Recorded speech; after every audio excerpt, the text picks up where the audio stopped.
Hello everyone, Radhe Radhe, जय माता दी। नवरात्रि पर रामचरितमानस किताब कैसे पढ़े जाते हैं, पढ़ने के क्या क्या नियम होते हैं। नवरात्रि पर जैसे नवरात्रा का पाठ करते हैं वैसे रामचरितमानस का भी पाठ किया जाता है पूरे 9 दिन। चैत्र नवरात्रि में रामनवमी आती है तो रामनवमी रामचरितमानस किताब पढ़ सकते हैं। और पढ़ने की क्या विधि होती है, चलिए सबसे पहले जानते हैं, विधि जान लेते हैं। जिस जगह पर आप रामचरितमानस आप पढ़ने जा रहे हैं तो उस जगह को साफ कर ले और साफ करके एक की चौकी लगा ले, पूजा की चौकी लगा लेंगे जैसे ही मैंने यहाँ लगा कर रखा है। और यहाँ पर लाल आसन लगाना है। जब भी हम पाठ करते हैं तो लाल आसन या पीला आसन लगाकर ही आप पाठ करते हैं। और अपने लिए जिस आसन पर बैठकर आप किताब पढ़ेंगे, रामचरितमानस का पाठ करेंगे, उस आसन भी लाल होना चाहिए। और इस पर हम सबसे पहले जो चौकी लिए हैं तो इस चौकी पर हम लाल आसन लगा लेंगे और सबसे पहले इस पर जल का छिड़काव करेंगे। इस तरह से जल का छिड़काव कर लेंगे। उसके बाद हम एक के घी का दीपक जलाएंगे। जब भी हम पाठ करते हैं तो घी का दीपक ही प्रयोग करके ही पाठ किया जाता है। तो पाठ करने के लिए हम घी के दीपक जला लेंगे। एक के घी के दीपक जलाकर बैठेंगे पाठ करने के लिए। एक लोटा जल ले लेंगे। तो पाठ करने के लिए घी के दीपक, एक लोटा जल, एक पुष्प रख लेंगे पाठ करने के लिए। अब दिए को हम जला लेंगे। वैसे चैत्र नवरात्रि पर आप रामचरितमानस का पाठ कर सकते हैं, माता की पाठ कर सकते हैं, नवरात्रि पुस्तक पढ़ सकते हैं। तो नवरात्रि पर आप रामचरित पढ़ सकते हैं। अगर व्रत करते हैं, पूरे 9 दिन की व्रत करते हैं तो माता की पाठ कर सकते हैं। नवरात्रि की पाठ पुस्तक यानी कि दुर्गा सप्तशती की पाठ कर सकते हैं। तो आप दोनों ही कर सकते हैं। तो चलिए जानते हैं। और लेना है आपको रामचरितमानस लेना है, बुक लेना है। तो इस तरह से आपको बुक रख लेना है। इसके ऊपर हम लाल कपड़ा ही रखते हैं। जब भी हम अपने घर में कोई भी धार्मिक किताब रखते हैं उस पर लाल या पीले कलर के वस्त्र हम लगा कर रखते हैं। कभी भी हम किताब को, धार्मिक किताब को ना वैसे नहीं रखते हैं।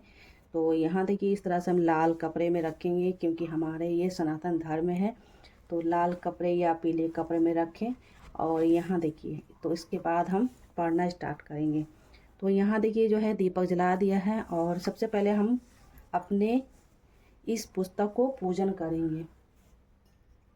तो यहाँ से थोड़ा सा जल का छिड़काव दे देंगे, हल्का सा देंगे क्योंकि आपके बुक खराब ना हो। तो हल्का सा जल का छिड़काव दे देंगे, पुष्प अर्पित कर देंगे, तिलक लगा देंगे। पाठ करने से पहले आप पाठ को ना आप पूजा कर लेंगे। तो मैंने पुष्प अर्पित कर दिया है। अब हम लगाएंगे तिलक। तो आपके बुक के ऊपर भगवान जी की चित्र बनी है तो उनके ऊपर आप तिलक लगा सकते हैं। ये माता सीता का तस्वीर है तो इनको हम सिंदूर से तिलक लगा देंगे। और जो आपके श्री राम जी हैं उनको आप चंदन से तिलक लगाएं। तो यहाँ देखिए चंदन से तिलक लगा देंगे। हनुमान श्री जी हैं तो इनको भी हम सिंदूर से लगा देंगे क्योंकि माता के लिए हमारे हनुमान जी भी पूरे शरीर में सिंदूर के लेपन लगाते हैं। तो इनको भी हम सिंदूर भी अर्पित कर देंगे।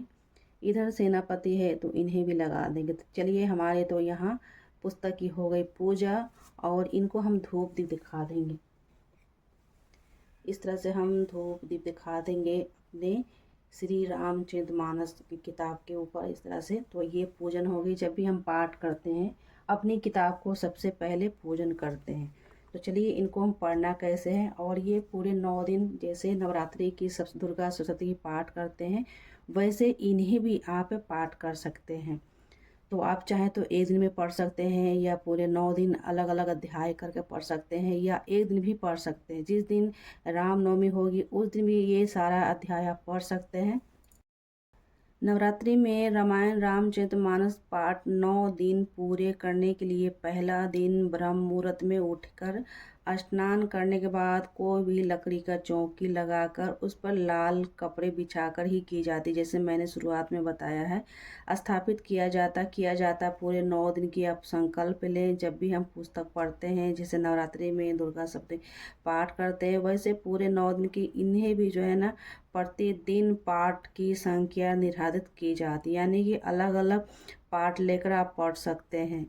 और पाठ के बाद आरती की जाती है। जैसे माँ दुर्गा की हम दुर्गा सप्तशती के पाठ कर कर लास्ट में आरती करते हैं वैसे इनको भी आपको आरती करना है पढ़ने के बाद भी, और पूजा का पाठ करने से पहले भी धूप दीप दिखाकर ही पूजा करने के लिए बैठे, पाठ करने के लिए बैठे। जैसे मैंने यहाँ दीपक जलाकर पाठ करने के लिए आपको बता रही हूँ। 1 लोटा जल जरूर रखें, क्योंकि जब हम पाठ करते हैं तो थोड़ा सा ज़मीन पर जल गिराकर शुरुआत की जाती है। जब उठे भी तो जल गिराकर ज़मीन पर उनको प्रणाम कर यानी कि जल को गिराकर ना आँखों पर लगाकर ये उठा जाता है, आसन छोड़ा जाता है। नहीं अगर ऐसा करिएगा तो आपका जितने भी पुण्य है, जितने भी पाठ किए वो इंद्र देवता ले जाते हैं। इसलिए 1 लोटा जल रखना है। जल को जब पूरी आपकी पाठ हो जाती है, रोज़ाना 9 दिन के पाठ करते हैं, वैसे ही 9 दिन ही जैसे सेम करेंगे, जैसे पहला दिन वैसे ही आपको 9 दिन करना है। तो ये क्या है ना कि कोई कोई लोग जो है रामनवमी के दिन पाठ करते हैं, कोई जैसे नवरात्रि का जो प्रथम दिन होता है उस दिन स्टार्ट करते हैं, कोई नवमी के दिन पूरा पाठ करने का संकल्प लेते हैं। तो जो जैसा करते हैं उनके लिए सब नियम बनाया गया है। तो यहाँ तक 1 लोटा जल जरूर लिख के रखिएगा। जब भी हम पाठ पर से उठते हैं तो जल जमीन पर छोड़कर उनसे प्रणाम कर आँखों पर यानी कि नेत्र पर लगाकर उठते हैं। ऐसा नहीं करिएगा तो आपका जितना भी पुण्य है वो इंद्र देवता ले जाते हैं। तो चलिए, ये तो होगी नियम की बात। स्थापना आस करने के बाद ना संकल्प जरूर लीजिएगा। पाठ करने के लिए ना उससे पहले हाथ में जल और पुष्प लेकर, एक सिक्का लेकर जो है संकल्प ले जाता है। तो जब भी पाठ करने बैठे तो बिना संकल्प में जो कोई पाठ नहीं करना चाहिए। संकल्प कर लेंगे तो उसके बाद जो है संकल्प आपका हो जाएगा। चौके स्थापित जैसे मैंने यहाँ किया है, चौके स्थापित कर लीजिएगा। रामायण की पुस्तक के पर तिलक जैसे मैंने लगाया उसे कर लीजिएगा। ये सारी विधि आपको ना फर्स्ट में ही करना होता है। पाठ हमेशा आसन पर ही बैठकर किया जाता है। पाठ करते समय बीच में कभी भी आप रोक टोक कोई बातचीत नहीं करनी है, या आपका फ़ोन भी आ जाता है तो आपको बीच में छोड़ना नहीं है। पाठ करने के बाद ही आप फ़ोन कॉल ले सकते हैं या फ़ोन पर बात कर सकते हैं। पाठ पूरा होने के बाद प्रतिदिन रामचरितमानस को आरती जरूर करना है। पाठ होने के बाद आरती करना है। नौमी तिथि को पाठ पूरा होने पर आरती के साथ भोग लगाया जाता है। कोई भी चीज़ का भोग लगा सकते हैं, हलवा पूरी, कोई मीठा में, फल में भोग लगाया जाता है। जिस दिन आपका नौमी पूरा हो जाएगा पाठ का, उस दिन आप प्रॉपर भोग बनाकर राम जी को, सीता जी के नाम से भोग लगा सकते हैं। जैसे दुर्गा सप्तमी की पाठ हम 9 दिन करते हैं, उनकी आराधना करते हैं, नौमी के दिन कन्या खिलाई जाती है, वैसे ही जो है आप भोग लगा सकते हैं। जब आपका 9 दिन का ये पाठ कंप्लीट हो जाएगा तो उस दिन ना प्रॉपर आपको भोग बनाकर लगाना है पाठ खत्म होने के बाद। तो इस तरह से जो है नवमी की आप इस तरह पूजन कर सकते हैं। रामायण पढ़ते समय ज़मीन पर आसन बिछाकर ही बैठना होता है। घर में मांस मदिरा सेवन कोई भी नहीं कर सकता। आप अखंड ज्योत भी रामायण पाठ भी कर सकते हैं, करवा भी सकते हैं, किसी ब्राह्मण से भी करवा सकते हैं, या खुद भी अगर पाठ करना चाहे, क्योंकि इस पाठ में ना हिंदी संस्कृत में दोनों ही दिया हुआ है। तो वो बहुत ही ईजी से आप पढ़ सकते हैं, बच्चे भी पढ़ सकते हैं, कोई भी घर के जो सदस्य पढ़ सकते हैं। ये नहीं, इसमें चलिए हम दिखाते हैं आपको कि कैसे शुरुआत करना है।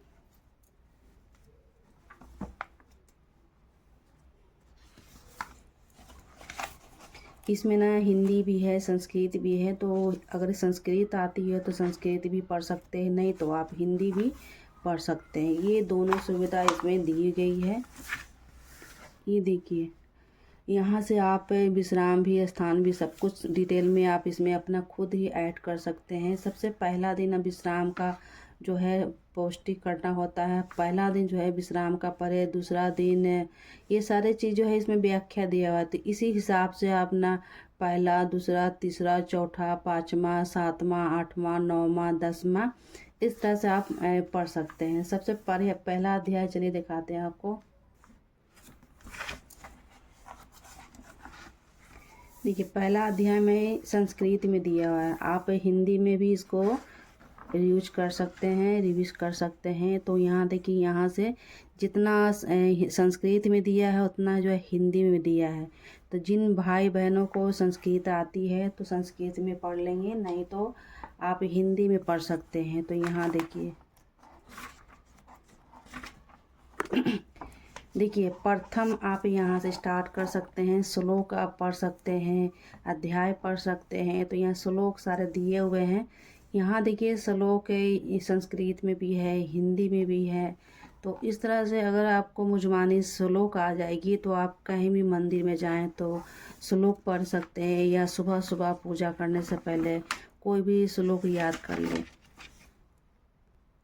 तो जहाँ तक आपके ना जो पार्ट हो जाते हैं ना, इस तरह से पेज मोड़ कर रख सकते हैं, जैसे मैंने यहाँ रखा है। तो जैसे जैसे हमारी ये पार्ट होती है ना, उस तरह से थोड़ा सा मैं फोल्ड कर देती हूँ, ज़्यादा नहीं, ताकि मुझे याद रहे कि हमने यहाँ से पार्ट किया है, यहाँ से स्टार्ट करना है। तो पार्ट तो अलग अलग होती है। तो यहाँ देखिए ये सारे संस्कृत में दिए हुए हैं, और यहाँ पर आप हिंदी में व्याख्या किया हुआ है, हिंदी में पढ़ सकते हैं। बहुत ही आसान होता है ये पढ़ना। जब एक बार पढ़ने बैठ जाएंगे तो आपको इतना अच्छा लगता है ना, कि लगता है कि एक ही दिन में सारा पाठ हम ख़त्म कर रहे, ऐसा लगता है। तो मुझे तो जैसे कि मुझे रात्रि में ज़्यादा टाइम मिलता है तो रात्रि में ही मैं पढ़ती हूँ। सुबह भी पढ़ सकते हैं, रात्रि में मैं शुद्ध जब ये पाठ करें तो शुद्ध सात्विक भोजन करना होता है, कोई लहसुन प्याज नहीं खाना होता है। अगर अब ये पाठ लेने का संकल्प ले रहे हैं तो इसमें है थोड़ा सा नियम किया जाता है कि घर में कोई भी लहसुन प्याज ना खाए, क्योंकि जब पाठ करते हैं तो हमारे शरीर भी शुद्ध होना चाहिए और सात्विक होना चाहिए। अगर आपके घर में लहसुन प्याज बनता है तो इसको पाठ करने के लिए, रामचरितमानस को पाठ करने के लिए, जैसे हम दुर्गा सरस्वती की पाठ करते हैं, उनकी आराधना करते हैं, उसमें भी कोई लहसुन प्याज नहीं खाया जाता। वैसे ही रामचरितमानस की पाठ करने के लिए ना आपको लहसुन प्याज त्याग करना पड़ेगा, क्योंकि लहसुन प्याज जो होता है ना हमारे, इसलिए लहसुन प्याज का ये मनाही किया जाता है। कोई भी हम पूजा पाठ करते हैं या एक दिन का भी चाहे पूजा करते हैं या एकादशी की व्रत करते हैं, तो एक दिन पहले लहसुन प्याज छोड़ना होता है। जो जिसके यहाँ लहसुन प्याज बनता है तो उनको एक दिन पहले लहसुन प्याज छोड़ा जाता है, छोड़ना चाहिए, क्योंकि हमारे पूजा पाठ में, हिंदू सनातन धर्म में लहसुन प्याज का परहेज किया जाता है। इसलिए ये पाठ भी हमारे पूजनीय होते हैं। रामचरितमानस जो है हमारे भगवान होते हैं, और आप अगर ये पढ़ने लगेंगे तो आपको ना ये सारी चीज़ समझ में आ जाएंगे। एक जैसे कि पुस्तक पढ़ते हैं ना, उस तरह की डिटेल में आपको ना दिमाग में ऐड भी हो जाता है कि मैंने कहाँ से पढ़ा है, क्या इसमें जितने भी हमारे राम जी की जितने भी संघर्ष है, जितने भी राम के हमारे लीला है, ये सारे चीज़ इसमें व्याख्या किया हुआ है। तो ये अगर एक बार पढ़ेंगे तो आपको ना रोज़, यानी कि अगर आपके घर में लहसुन प्याज बनता है तो रोज़ नहीं पढ़ पाएंगे।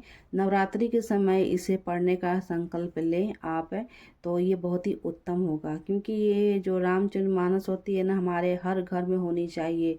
हिंदू सनातन धर्म में हमारे हर घर में रामायण की पुस्तक होनी चाहिए। हर घर में हर सदस्यों को ना ये चीज़ जानना चाहिए कि हमारे रामायण के अंदर क्या दिया हुआ है, क्या समझना है। क्योंकि आज के जनरेशन में ना बहुत सारे चीज़ तो घर में महंगे महंगे रख लेते हैं, मगर हमारे ये राम जी के रामचरितमानस की किताब नहीं रहती। बहुत ही ये क्या कहें, ये बहुत ही जो है ना दुखित का बात होती है कि हम अपने राम जी की जो है ये हम पुस्तक नहीं रख पाते हैं। महंगे महंगे चीज़ तो हमारे घर में रह जाते हैं, सज जाते हैं, सजा लेते हैं, मगर हमारे ये राम जी की ये जो व्याख्या की हुई है, बहुत ही इसमें उदाहरण दिया हुआ है। हमारे राम जी कितने संघर्ष किए हैं, कितने युद्ध किए हैं, कैसे उनका लालन पालन पोषण हुआ है। तुलसीदास जी ने कहते थे कि रघुनंदन जो है जी है ना, नामक के दोनों अक्षर बड़े ही शोभा देते थे। और ये नाम जो होते हैं ना, राम सीता हनुमान जी का, ये बहुत ही रामचरितमानस में इतना सुंदर सुंदर व्याख्या दिया हो कि आपको पढ़ने के बाद ना आपको इतनी आनंद आएगी ना। कोमल मधुर और मनोहर वचन कहकर श्री राम जी अपने छोटे भाई लक्ष्मण को यज्ञ भूमिका को रचना दिखलाया था, और जिनकी आज्ञा पाकर माया लब उन्हें नमुस के पालक गिरान कर चौथी समय ब्राह्मणों को भी समूह रचना डाली थी। इसलिए वही दोनों पर दया दिया था। करने वाले श्री राम जी भक्त के कारण धन यश श्लोक को चिकित्सा होकर ही आर्थिक साथ के देख कर, इस प्रकार सब कृत्यों को विचित्र कर रचना करने में देखकर वह गुरु को पास चला देर हुई जानकर उनके मन में डरा सा एक भय उत्पन्न हो गया। वैसे तो जितने भी पाठ आप करते हैं तो मन के अंदर पाठ करेंगे उतना ही शुभ माना जाता है। कहते हैं कि जितने अगर अपने मन के अंदर उतार लेते हैं पाठ कर करना, वो सबसे ज़्यादा फल देने वाला होता है। ये रामचरितमानस पढ़ने से आपके आत्मा भी शुद्ध होते हैं, आपके मनोकामना भी पूर्ण होते हैं। और ज़्यादातर लोग जो है ना मन ही मन में ज़्यादा ये रामचरितमानस की पढ़ते हैं, पाठ करते हैं। ये सबसे ज़्यादा उत्तम होता है, क्योंकि ये रामचरितमानस पढ़ने से आपके आत्मे शुद्ध होते हैं, आपके मन शुद्ध होते हैं, शरीर शुद्ध होते हैं, मन चाहे फल मिलते हैं, मन चाहे इच्छा पूर्ति होते हैं। कोई भी मनोकामना लेकर आप पाठ करना शुरू करते हैं तो ये सारे चीज़ आपके मन में पूरी होती है। शरीर शुद्ध होना चाहिए, यानी कि जब ये पाठ करें तो आपका शरीर शुद्धता होना चाहिए, सात्विक होना चाहिए। जब भी पाठ करें ना बैठे तो स्नान पूजा करने के बाद ध्यान करें, उसके बाद रामचरितमानस पढ़ें। और ये पढ़ने से आपका आत्मा तो शुद्ध होगा ही, आपका घर में जो भी नेगेटिव होती है वो पॉजिटिव में बदल जाती है। इसलिए रामचरितमानस पढ़ना चाहिए, हर घर में होना चाहिए। मैं तो कहूँगी कि हर घर में जितने भी सनातन धर्म हमारे भाई बहनों हैं सभी के घर में रामचरितमानस होना ही चाहिए।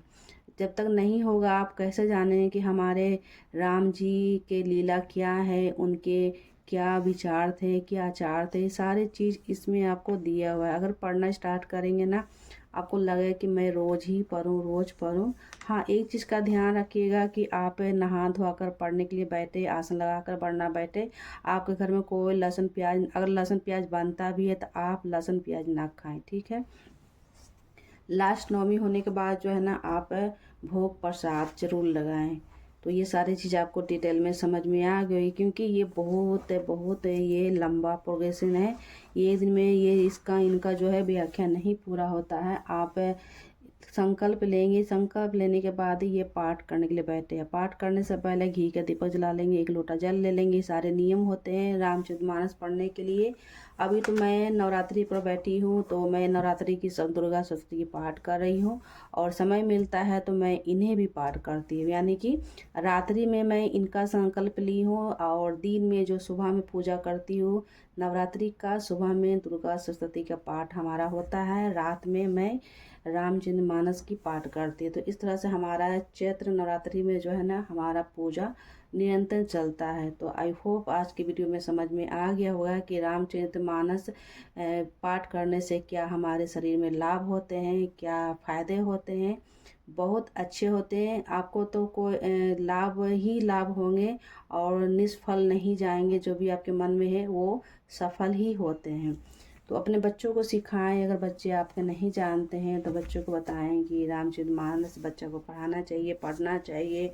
बड़े जब पढ़ेंगे ना तो छोटे भी ज़रूर से ज़रूर पढ़ेंगे। तो आई होप आज की वीडियो पसंद आई होगी हमारी। तो लाइक करके जाना, सब्सक्राइब कर जाना। नवरात्रा चल रहा है और कमेंट बॉक्स में जय माता दी जरूर करना। और रामनवमी के तो हमारी वीडियो आएगी, क्योंकि हमारे रामनवमी की हमारे यहाँ तो पूजा होगी और ध्वजा होगा, हनुमान जी का झंडा लगता है। तो सारी चीज़ मैं डिटेल में डालूंगी। तो मिलते हैं नेक्स्ट वीडियो में, तब तक के लिए राधे राधे, जय माता दी।